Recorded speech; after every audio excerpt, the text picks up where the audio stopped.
I didn't realise he's dating other people. I was disappointed in that. No, it's a reality of free agency, isn't it? It's a process. He's got every right to do what he needs to do to find the right fit for him.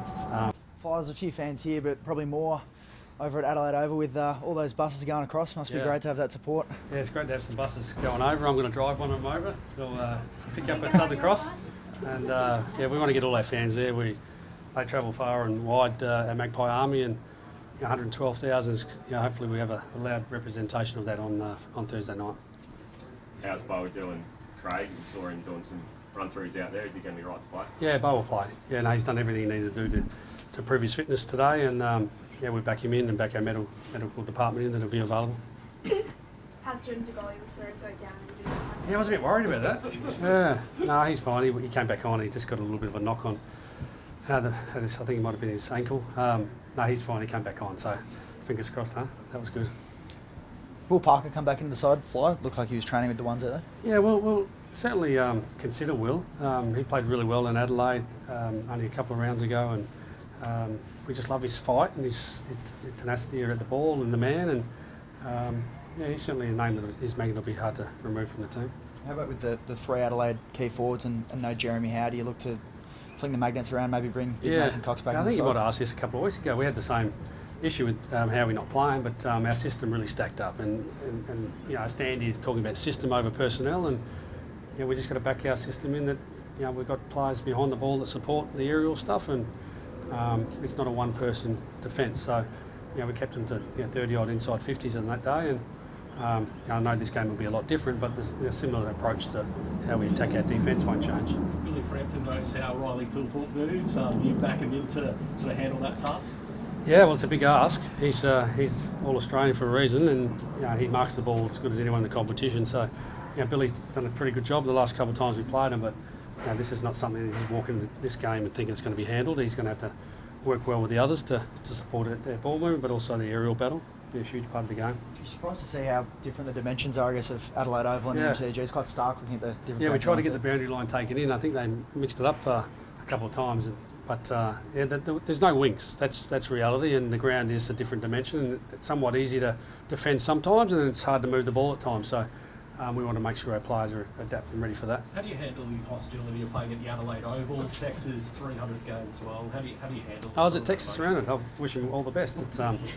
He's been a great player for the competition and for Adelaide. I wish him well. And no, we just got to step into it. It's going to be a big challenge. Like we're not naive to think you're playing the team that's won 9 odd games in a row. They finished top of the ladder. There's a huge build up in Adelaide for what's coming. Real excitement around Matty Nix's first finals campaign, and a lot of our players playing their first final. That's a huge build-up, and we just need to embrace and accept that. The hostile crowd, there was 54,000 record crowd before. I'm not sure they can beat that. Obviously it's going to be hard to, unless someone didn't scan the ticket properly. But we're going over with real energy, but we understand what we're getting into. How helpful do you think your finals experience, this team's finals experience, 22, 23? Adelaide hasn't been there for a while. How helpful do you think that's going to be? Yeah, well, ideally, you think this time around is when you need your experience, and we've got a lot of it. And there's going to be times in the game where you're going to need it, and maybe there's times in the game you wish you had probably had a youthful enthusiasm that didn't have it. I don't know. Well, time will tell. But I'm glad we've got what we have. The likes of Pendles and Steele to set up others, and across every line we've got enough experience to support whatever comes our way. There's no Bobby Hill in the track with Craig. Is he put a line through him, or is he still? No, Bobby's got some family stuff today. We supported him with his family stuff that he's going through, and he missed today, but he's training exceptionally well, and ideally he's here tomorrow or the next day, so we can set him up for potentially a tilt later in the campaign. Definitely not playing.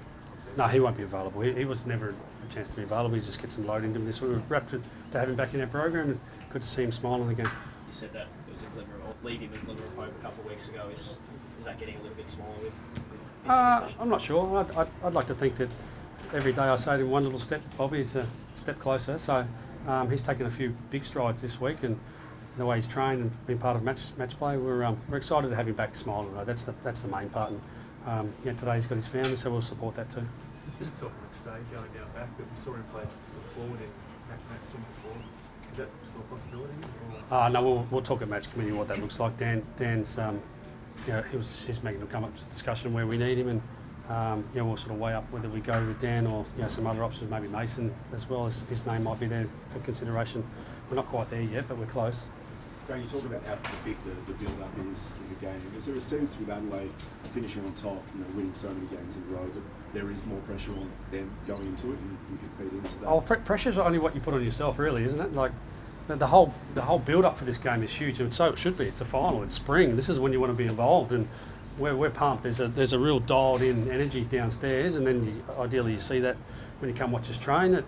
But that just leads you to the first bounce, and then the expectation management, pressure of crowds and scoreboard, that's all what you've got to be ready for. And we've spent a whole year, and maybe more than that, a couple of years sort of working around managing moments and handling situations and being ready for what comes. And again, maybe back to the experience, hopefully that stands us in good stead. Back on McStay, how much of a factor is him playing back or forward in your mind at selection, or do you see him as a forward when you debate it? Yeah, I'm not sure Dan will be considered much for back, to be honest.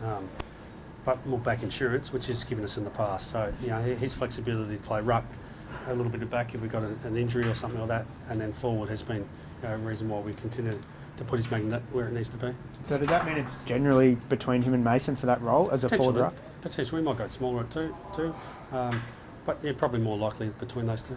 Is it all concerning, Fly, that we're in September and Brody Myercheck and Jamie Elliott haven't put pen to paper yet? No, I think those things just take a natural course. I know many conversations have been had about, hey, let's just wait till the season's done and then we'll revisit that. That's pretty common, I would have thought, around the competition. Those two have really invested in wanting to make the most of the day to day and the week to week, so I'm not concerned by that. Has there been any more dates with Jack Silvani? I didn't realise he's dating other people. I was disappointed in that. No, it's a reality of free agency, isn't it? It's a process. He's got every right to do what he needs to do to find the right fit for him. I'm not sure whether he helps us this week though, so we haven't really given it much thought, to be honest. On dates, there's talk of one of your assistant coaches being in the running for Melbourne. How much what are you aware of that, and how ready is he to be a senior coach? Yeah, I've only just sort of got wind of that Hayden's potentially in line for Melbourne, and well done. Like, he's been amazing for us, and I'd be lucky to have him. He's exceptional in multiple roles for us this year. He's been a director of coaching without that title. He runs a lot of the stuff day to day for us. Took most of the pre-season. I think he's ready to be an AFL coach, and like I said, Melbourne will be lucky to have him. Thank you, guys. Cheers. Thank you.